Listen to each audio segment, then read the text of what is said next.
Oi, turma do livro Curas Espirituais à Luz da Doutrina Espírita, Maria Fátima Ramos, Rafael Papa, Sérgio Scherce Júnior e Dr. Ludwig. Na Revista Espírita, capítulo 11, O Príncipe de Hohenlohe, aprendi a falar, médium curador, na parte 2, que eu vou dividir o texto, que ele é grande, né? Mas em parte alguma encontra-se o Espiritismo completo. Sua coordenação em corpo de doutrina, com todas as suas consequências e suas aplicações, sua correlação com as ciências positivas, é uma obra essencialmente moderna. Mas por toda parte encontram-se os seus elementos esparsos, misturados a crenças supersticiosas de que foi preciso fazer a triagem. Se reunissem as ideias que se acham disseminadas na maioria dos filósofos antigos e modernos, nos escritores sacros e profanos, os fatos inumeráveis e infinitamente variados produzidos em todas as épocas e que atestam as relações do mundo visível com o mundo invisível, chega-se-ia a constituir o espiritismo tal qual é hoje. É o argumento invocado contra ele por certos detratores. Foi assim que ele procedeu? Ele é uma compilação de ideias antigas rejuvenescidas pela forma? Não. Ele saiu inteirinho de observações recentes, mais longe de se julgar diminuído pelo que foi dito e observado antes dele. Sente-se fortalecido e engrandecido. Uma história do Espiritismo antes da época atual ainda está por fazer. Um trabalho dessa natureza foi conscienciosamente escrito com precisão, clareza, sem alongamentos supérfluos e fastidiosos, que tornariam a leitura penosa. Seria uma obra eminentemente útil, um documento precioso a consultar. Seria antes uma obra de paciência e de erudição do que uma obra literária, e que consistiria principalmente na citação das passagens dos diversos escritores que emitiram pensamentos, doutrinas ou teorias que se acham no Espiritismo de hoje. Quem fizer tal trabalho conscientemente terá muito merecido da doutrina. Então, assim, ele coloca nesse trecho que o Espiritismo ele nasceu através das obras que o Allan Kardec codificou, através da comunicação com os espíritos de diversos países, onde Allan Kardec jogava as perguntas aos médiuns de diversos países, um bem longe do outro, que não se conheciam. Ele jogava as perguntas iguais a médiuns diferentes de diversos países e as respostas vinham iguais, sem que um não tivesse comunicação com o outro. Então, como que aquelas respostas poderiam vir iguais? Aí foi onde nós tivemos a certeza de que a espiritualidade trabalha em conjunto. Por mais que os encarnados não se conhecessem, a espiritualidade é uma só. São vários, é uma só não, assim, é um grupo só que trabalha com todos esses médiuns. Então, por fazerem parte de uma única falange, tem as mesmas ideias, ideais e tem as mesmas verdades que precisam ser passadas de tempos em tempos. Toda a verdade foi passada? Não. Nem Jesus fez isso, nem Moisés. Todos que disseram algo sobre Deus não conseguem falar na sua plenitude, não conseguem falar tudo, porque eles podem ter alcançado uma superioridade espiritual de entendimento, mas nós não. Então vai mandar tudo para a gente de uma vez? Para quê? Até hoje tem gente falando que Jesus não existiu. Até hoje tem gente que duvida de Moisés. Até hoje tem gente que fala, ninguém nunca voltou do plano espiritual para contar história. Com tantos livros, com tantas psicografias, com tantas histórias, com tantos depoimentos, as pessoas ainda falam, ninguém nunca voltou do outro lado para contar alguma coisa. Então, com esse tipo de moral que nós temos, com esse tipo de avanço moral, intelectual que nós temos, como é que ele ia jogar tudo de uma vez? Então, lógico que a doutrina também não responde tudo. Não é possível responder tudo. Uma das primeiras perguntas que tem no Livro dos Espíritos é sobre Deus. E lá, Allan Kardec ainda tenta driblar a situação, jogando perguntas que ele espera que a espiritualidade se contradiga, desculpa, e venha falar uma coisa e depois dizer outra, né? E a espiritualidade tem um momento que se irrita com Allan Kardec e fala: espera aí, você está fazendo perguntas que se eu responder, você não vai entender. Você não consegue entender nem sobre você. Você sabe como é que funciona todo o seu corpo? Você enxerga tudo o que acontece no teu corpo? Molécula, átomo, tudo o que ocorre de doença, você conhece? Você conhece quantos fios de cabelo você tem? Então como é que você quer entender sobre Deus? Calma, tem coisa que você vai entender. Nós vamos falar, mas tem coisa que não adianta. Você não tem entendimento ainda para isso. O que veio antes do Espiritismo, né, que tem algumas doutrinas que costumam dizer assim, por elas serem espiritualistas, ritualistas, elas falam que o Espiritismo surgiu delas. Não, nada a ver. As doutrinas espiritualistas, elas acreditam em espíritos. E elas são bem anteriores ao espiritismo. O espiritismo sempre existiu dentro delas, porque o espiritismo nada mais é do que a comunicação com espíritos. Então, o espiritismo existe desde que existe comunicação com espíritos. Só que, oficialmente dizendo sobre espiritismo, sobre os estudos espíritas, através do Allan Kardec, que codificou a doutrina. Antes do Allan Kardec, tudo o que tinha a respeito de espírito era se tratado como espiritualista. Porque existia comunicação, mas também existiam rituais, também existiam marmeladas. Tinha ali no meio daqueles rituais evocações falsas, manifestações falsas, obsessores trabalhando junto, mistificando as comunicações de forma de que elas vinha lá um espírito zombeteiro, dava a comunicação e falava que aquele cara era Jesus. Então, dentro desses rituais, dessas mistificações, dessas manifestações, a gente pode dizer que eram ensaios para se chegar ao espiritismo, que é uma doutrina séria. Algumas pessoas levam o espiritismo como se fosse algo chato, porque é sistemático demais. Algumas pessoas se adaptam fácil a esse lado, por serem disciplinadas, por serem sistemáticas também. Se afinizam bem com o espiritismo. Outras pessoas não se afinizam. Estudam a doutrina, aprendem através dos documentos que são sérios, que os espíritos encaminharam a Allan Kardec através dos médiuns, mas eles não conseguem ficar só nisso. Eles precisam dos rituais. Eles precisam... Eu escutei outro dia uma pessoa falar para mim assim: eu não consigo ser espírita, não. Eu gosto mesmo de bater tambor, tabaque, eu gosto de ver a baiana, eu gosto de ver a manifestação da pombagira, é alegria, é festa. Ou seja, as pessoas... esse cara com quem eu estava conversando, ele não está preocupado com a sua evolução moral. Que o espiritismo, ele pega muito no pé a reforma íntima. Ele não estava preocupado com isso quando ele falou para mim que gostava mais da Umbanda, do Candomblé. Ele estava mais preocupado com a festa. Ele quer festa. Se você parar para estudar, como nós estamos aqui, um livro de 400 páginas, é chato. Claro que é. Tem dia que não dá vontade de sentar aqui e ler. Ontem foi um desses dias. Eu não sentei para ler esse livro ontem. Não tive vontade. Às vezes é chato mesmo. É uma leitura sistemática, que você tem que prestar muita atenção, até mesmo para não falar muita besteira, porque besteira eu sei que eu vou falar de qualquer jeito, eu não sou formada para ler isso aqui. Eu estou indo pelas interpretações que são bem limitadas que eu tenho. Então, para estudar, Ninguém quer.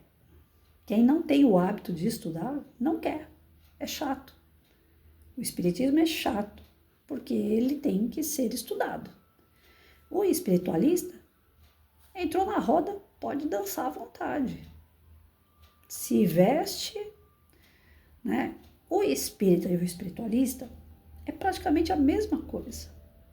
A diferença é que o espírita é sistemático, estuda muito, tem uma disciplina maior, não tem ritual, não tem dogma. Até a questão da água fluidificada, gente, eu como espírita, eu questiono. Porque eu falo assim, a água, ela tá ali como uma forma, né, de tratar a pessoa que está sendo assistida. Mas, se o assistido tomar como forma que a água é milagrosa, ela se torna uma água benta de igreja. Não tem água benta na igreja? Não tem a água que o pastor vai lá também, faz sua prece, e às vezes até cobra pela água, pelo o que ele faz com a água, né? Um lenço que o pastor dá. Não existe isso em tudo que é religião. Se o espírita ficar muito em cima da água fluidificada, eu creio que acaba virando um dogma, vira um ritual. As pessoas vão começar a procurar centro espírita para tomar água fluidificada. Eu fui dar uma palestra um tempo atrás, sem brincadeira nenhuma. Sabe aquela sacola de feira colorida? Eu não sei que material que é, bem antigo. Ela é enorme. Ela deve ter assim uns 50 centímetros de comprimento e uns 20, 30 de largura. O cara levou uma sacola daquela lotada de garrafinha de água, para que durante a palestra os espíritos trabalhassem naquelas águas, fluidificassem as águas para ele. Quando eu terminei a palestra, aquele cara veio me cumprimentar e que eu vi aquela sacola, eu falei, tá tudo errado aí. Né? Eu, Patrícia, não é o espiritismo, não é o centro, eu, Patrícia, eu acho que tá errado. Eu acho que não é esse o caminho. É diferente. Quando você vai fazer uma cirurgia espiritual, por exemplo.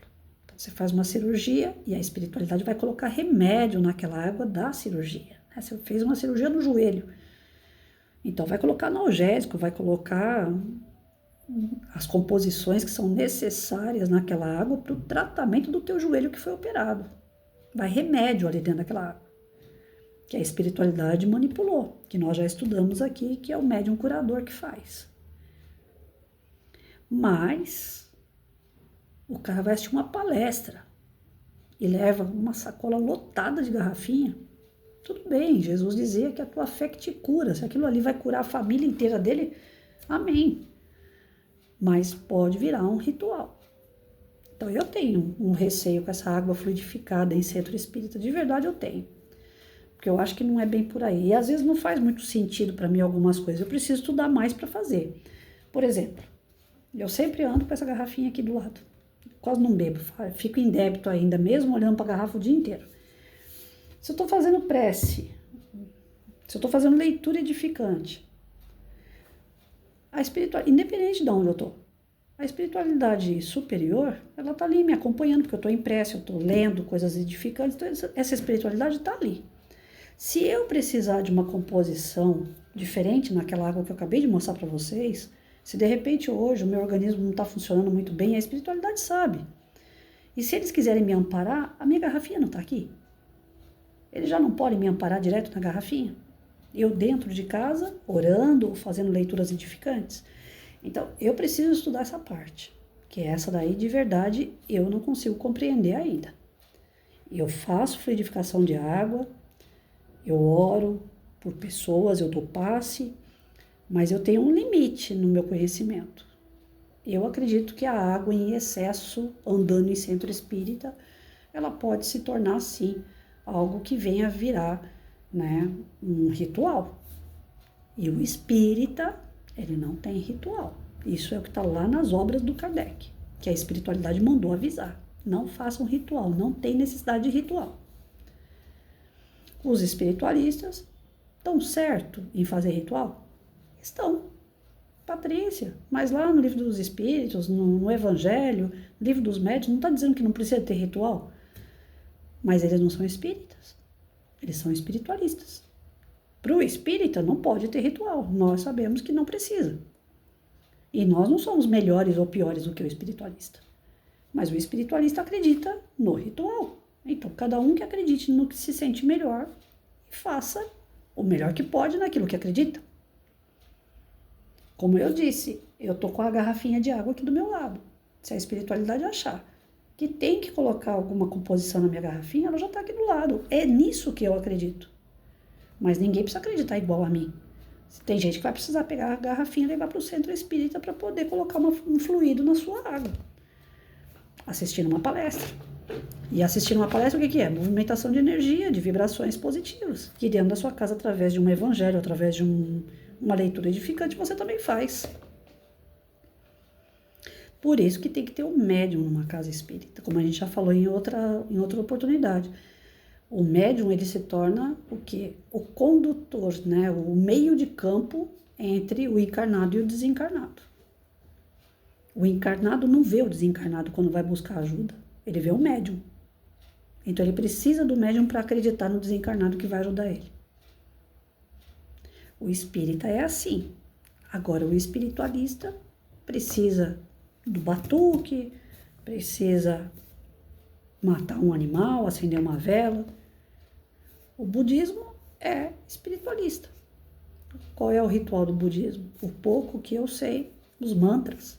Ficam lá repetindo a mesma palavra um monte de vezes, como se aquilo fosse gerar uma vibração e fosse trazer um benefício para ele. Tá certíssimo. Nós não somos melhores do que eles. Eles precisam disso para acreditar numa vibração positiva. Nós, uma prece. Então, o espírita, ele surge de uma maneira sistemática, de estudo, onde vai ser falado da religiosidade ligada à história de Cristo, principalmente ligado a Cristo. Nós somos cristãos, sim. Quando alguém pergunta, né? Ah, mas você é espírita? Eu sou cristão. Eu falo, eu também sou. O espírita, ele é cristão. Ele não precisa se identificar, eu sou espírita cristão, porque existe espírita que não seja cristão. O espírita é cristão, ele segue Cristo. Então ele não precisa se identificar, sou espírita cristão. Todo espírita é cristão. O espiritualista, às vezes não. Porque o espiritualista ele pode seguir Buda, que é um outro nome, que é um outro ser, é uma outra crença. Então, o espírita, ele vai sistematizar os estudos dentro de uma religiosidade. Ele é religião, sim. Ele só não tem dogma e ritual. Mas ele é religião, sim. Ele é tido como religião. Eu escuto, vejo vídeos de alguns palestrantes falando: espírita não é religião. É assim. Se vier uma ficha para você preencher em qualquer lugar lá, qual é a sua religião? E você for espírita, você vai escrever, sou espírita. E não precisa escrever espírita cristão. Só coloca espírita. E não é espírita kardecista, é espírita. Porque quando a gente fala espírita kardecista, dá a entender que a gente segue Kardec. Alguns evangélicos ou católicos, eles questionam. Eles falam, a gente segue Jesus, vocês seguem Kardec. Por que eu sigo Kardec? É porque você é kardecista. Não, nada a ver. Era uma forma de se identificar para não haver confusão com o espiritualista, porque o espiritualista faz confusão. O espiritualista, quando ele vai se apresentar, ele não fala, eu sou espiritualista. Ele fala que ele é espírita. E não existe. Espiritualista é espiritualista. Tem ritual, tem dogma. Espírita não tem ritual, não tem dogma. E faz estudo das obras do Kardec, que foram ditadas por espíritos. Não foi o Kardec que fez as obras, ele só escreveu. Então nós temos uma dificuldade muito grande para colocar cada um no seu devido lugar. E é importante colocar cada um no seu devido lugar porque são segmentos diferentes. Então o espírita veio dentro desses movimentos espiritualistas, veio. Tudo que fala sobre espírito é espírita. Ou seja, todo espiritualista tem um espírita dentro dele. Mas o espírita não é espiritualista. Difícil entender isso, né? O espiritualista tem espírita ali, porque ele lida com espíritos. Todo espírita lida com espíritos. Mas o espírita não é espiritualista. Ele não tem espiritualista dentro dele, porque o espiritualista tem rituais e o espírita não tem ritual. Então, nós já estávamos dentro desses movimentos espiritualistas. O espírita já estava lá. Mas só foi, de fato, levantado a bandeira espírita quando Allan Kardec sentou, fez as perguntas, enviou para vários médiuns de vários lugares, vieram as respostas e ele fez os livros, as obras kardecianas. Então é isso que esse trechinho está dizendo, né?